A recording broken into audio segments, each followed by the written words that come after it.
जय श्री राधे भक्तों, सावन का पावन महीना हिंदू धर्म में आस्था, साधना और प्रकृति के मिलन का सबसे सुंदर पर्व है।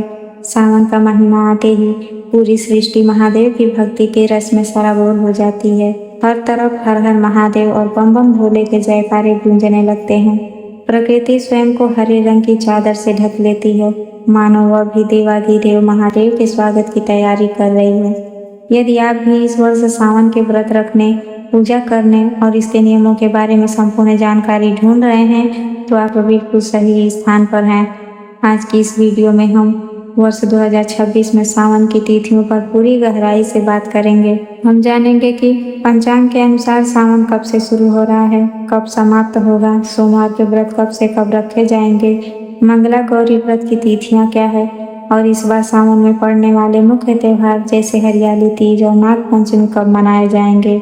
इसके साथ ही हम घर पर ही शिवलिंग की शास्त्रीय पूजा विधि, आवश्यक सामग्री और सावन के उन कड़े नियमों के बारे में जानेंगे जिनका पालन हर श्रद्धालु को करना चाहिए।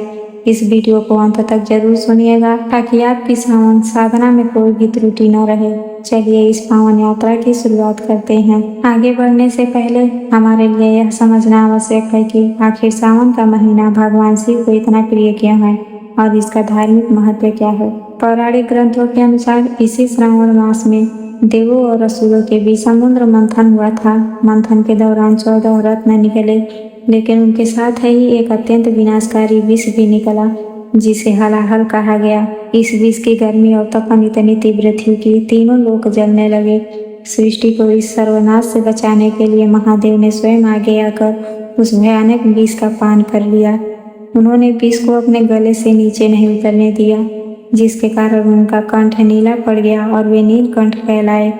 विष की तीव्र तपन को शांत करने के लिए सभी देवताओं और ऋषियों ने शिव जी पर गंगा जल और शीतल जल अर्पित करना शुरू किया। इसी कारण से सावन के महीने में शिव जी को जल अर्पित करने और उनका जलाभिषेक करने की अद्भुत परंपरा शुरू हुई। एक अन्य मान्यता के अनुसार सती के रूप में प्राण त्यागने के बाद माता पार्वती ने पर्वतराज हिमालय के घर जन्म लिया। उन्होंने भगवान शिव को पुनः पति के रूप में प्राप्त करने के लिए सावन के महीने में ही बिना अन्न जल ग्रहण किए अत्यंत कठिन तपस्या की थी। उनकी इस अगाध श्रद्धा से प्रसन्न होकर महादेव ने इसी महीने माता पार्वती को अर्धांगिनी के रूप में स्वीकार किया था।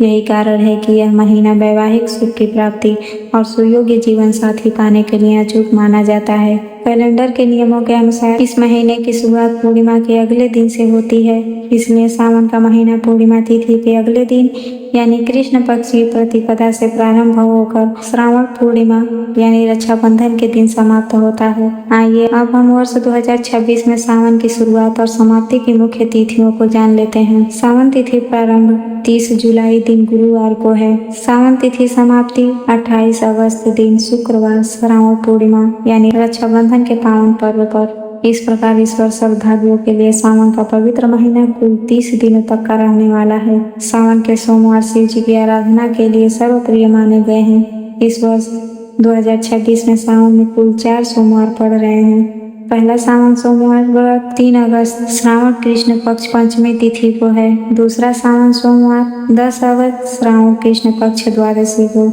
तीसरा सावन सोमवार व्रत 17 अगस्त श्रावण शुक्ल पक्ष पंचमी। विशेष ध्यान दें, इस दिन नाग पंचमी का त्योहार भी है। चौथा सावन सोमवार व्रत 24 अगस्त श्रावण शुक्ल पक्ष एकादशी को। सावन के प्रत्येक मंगलवार को माता पार्वती यानी मंगला गौरी के निमित्त व्रत रखा जाता है।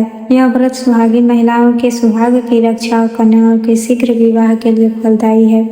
इस साल पड़ने वाले मंगला गौरी व्रत की तिथियां हैं: प्रथम मंगला गौरी व्रत 4 अगस्त, द्वितीय मंगला गौरी व्रत 11 अगस्त, तृतीय मंगला गौरी व्रत 18 अगस्त, चतुर्थ मंगला गौरी व्रत 25 अगस्त। सावन का महीना केवल सोमवार व्रतों तक सीमित नहीं है, बल्कि इस दौरान कई बड़े और पारंपरिक उत्सव भी मनाए जाते हैं। सावन मास के शुक्ल पक्ष की तृतीया तिथि को हरियाली तीज का त्योहार बड़ी धूमधाम से मनाया जाता है। इस दिन सुहागिन महिलाएं निर्जला व्रत रखती हैं, हरे रंग के वस्त्र और चूड़ियां पहनती हैं, मेहंदी लगाती हैं और बागों में झूले झूलती हैं। यह त्योहार शिव पार्वती के पुनर्मिलन की याद में मनाया जाता है। सावन शुक्ल पक्ष की पंचमी तिथि को नाग पंचमी मनाई जाती है। इस दिन घरों के द्वारों पर नाग देवता की आकृति बनाकर दूध है, लावा और दूर्वा चढ़ाई जाती है। इस साल नाग पंचमी सोमवार के दिन पड़ रही है, जिससे इस दिन शिव और नागदेव दोनों की पूजा का महासंयोग बन रहा है। सावन महीने का अंतिम दिन श्रावण पूर्णिमा का होता है, जिसे रक्षाबंधन के रूप में मनाया जाता है। इस दिन बहनें अपने भाइयों की कलाई पर रक्षा सूत्र बांधती हैं और सावन का महीना संपन्न होता है। जब बात सावन की हो तो कांवड़ यात्रा का उल्लेख होना स्वाभाविक है। सावन शुरू होते ही देश के प्रमुख मार्ग भगवा रंग में रंग जाते हैं। कांवड़िए गंगा जी से पवित्र जल लाते हैं और उसे अपने स्थानीय शिव मंदिरों या ज्योतिर्लिंगों पर श्रद्धापूर्वक अर्पित करते हैं। कांवड़ यात्रा केवल एक यात्रा नहीं बल्कि एक कठिन साधना है। इस दौरान कांवड़िए बिना चप्पल पहने नंगे पैर मीलों की दूरी तय करते हैं। मार्ग में केवल सात्विक भोजन ग्रहण किया जाता है और मन में केवल महादेव का ध्यान होता है। यह यात्रा श्रद्धा, शारीरिक सहनशीलता और मानसिक संकल्प का अद्भुत उदाहरण पेश करती है। आइए अब हम सावन सोमवार की पूजा की उस संपूर्ण विधि को समझते हैं, जिसे आप अपने घर के मंदिर या पास के शिवालय में जाकर आसानी से कर सकते हैं। इन सामग्रियों को एकत्रित कर लें। गंगा जल और तांबे के लोटे में स्वच्छ जल, गाय का कच्चा दूध बिना उबला हुआ, दही, शुद्ध देसी घी, शहद और पिसी हुई मिश्री या चीनी। पंचामृत के लिए पीला चंदन, अष्टगंध या भस्म, अक्षत, बिल्वपत्र कम से कम 3 या उससे अधिक जो कहीं से कटे फटे न हो और जिन पर वज्र यानी गांठ न हो, धतूरा, समी के पत्ते, मंदार के फूल, जनेऊ और कलावा, मौसमी फल, मिठाई, धूप, कपूर और गाय के घी का दीपक। सावन सोमवार के दिन प्रातःकाल सूर्योदय से पूर्व जागें, घर की साफ सफाई करें, पानी में थोड़ा सा गंगा जल मिलाकर स्नान करें और साफ वस्त्र धारण करें। इस दिन काले वस्त्र पहनने की सख्त मनाही है। सफेद, पीला या हरा रंग का पहनना अत्यंत शुभ माना जाता है। पूजा घर में शिव जी के सामने पूर्व या उत्तर दिशा की ओर मुख करके बैठें। अपने दाहिने हाथ में थोड़ा सा जल, अक्षत और फूल लें और संकल्प करें, हे महादेव, मैं अपना नाम बोलें, आज आपके निमित्त सावन सोमवार का व्रत और पूजन कर रहा हूँ या कर रही हूँ। मेरे जीवन के दुखों का नाश करें और मेरी पूजा स्वीकार करें। इसके बाद हाथ का जल जमीन पर छोड़ दें। अभिषेक करते समय हमेशा ओम नमः शिवाय मंत्र का निरंतर जाप करते रहना चाहिए। शिवलिंग पर तांबे के पात्र से जल की पतली धारा चढ़ाएं। अब शिवलिंग पर पीतल या चांदी के पात्र से कच्चा दूध अर्पित करें। तांबे के लोटे से दूध नहीं चढ़ाना चाहिए, क्योंकि तांबे और दूध का रासायनिक संयोग वर्जित माना गया है। इसके बाद क्रम से दही, घी, शहद और शक्कर चढ़ाएं या इन पांचों को मिलाकर बनाया गया पंचामृत अर्पित करें। अंत में शिवलिंग पर पुनः गंगा जल और साफ जल चढ़ाएं, ताकि शिवलिंग पूरी तरह से साफ और शीतल हो जाए। शिवलिंग को साफ सूती वस्त्र से हल्के हाथों से पोंछ लें। शिव जी के माथे पर चंदन या भस्म से 3 आड़ी रेखाओं वाला त्रिपुंड बनाएं। शिव जी को जनेऊ और कलावा अर्पित करें। अब बिल्वपत्र चढ़ाएं।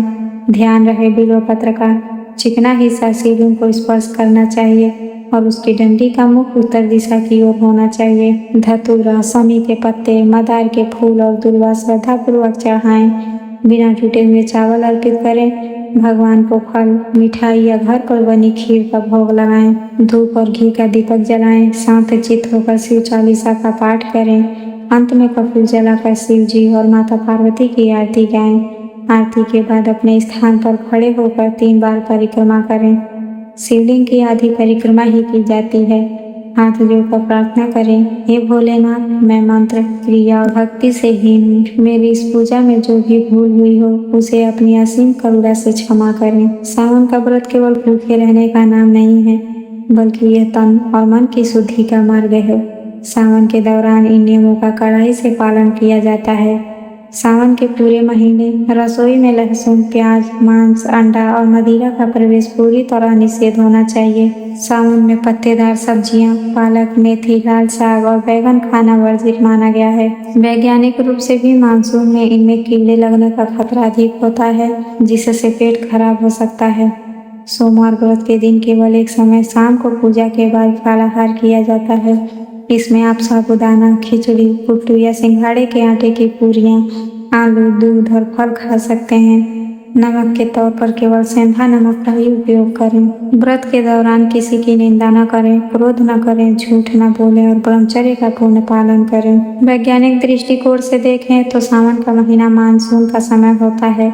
इस समय में सूर्य की रोशनी कम मिलती है, जिससे हमारे शरीर की जठराग्नि मंद पड़ जाती है।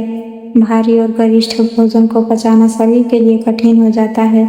इसलिए हफ्ते में 1 या 2 दिन उपवास रखने से हमारे पाचन तंत्र को आराम मिलता है और शरीर से हानिकारक विषाक्त पदार्थ बाहर निकल जाते हैं। इसके अतिरिक्त इस मौसम में पानी से होने वाली बीमारियां बहुत फैलती हैं। इसलिए सादा और शुद्ध पानी पीना तथा हल्का भोजन करना सेहत के लिए सबसे उत्तम माना गया है। भक्तों, सावन का यह पावन मास आप सभी के जीवन में नई ऊर्जा, स्वास्थ्य और खुशहाली लेकर आए। महादेव बहुत ही भोले हैं। वे आपके द्वारा चढ़ाए गए 1 लोटे जल और अटूट विश्वास से ही तृप्त हो जाते हैं। तो भक्तों, आशा है कि आपको सावन की यह संपूर्ण जानकारी और पूजा विधि बेहद स्पष्ट और ज्ञानवर्धक लगी होगी। यदि यह वीडियो आपके काम आई हो तो इस वीडियो को लाइक करें, शेयर करें, कमेंट में हर हर महादेव लिखना न भूलें। भगवान शिव और माता पार्वती की कृपा आप सभी पर सदैव बनी रहे। हमारे चैनल को सब्सक्राइब करना न भूलें। मिलते हैं अगली वीडियो में, तब तक के लिए धन्यवाद।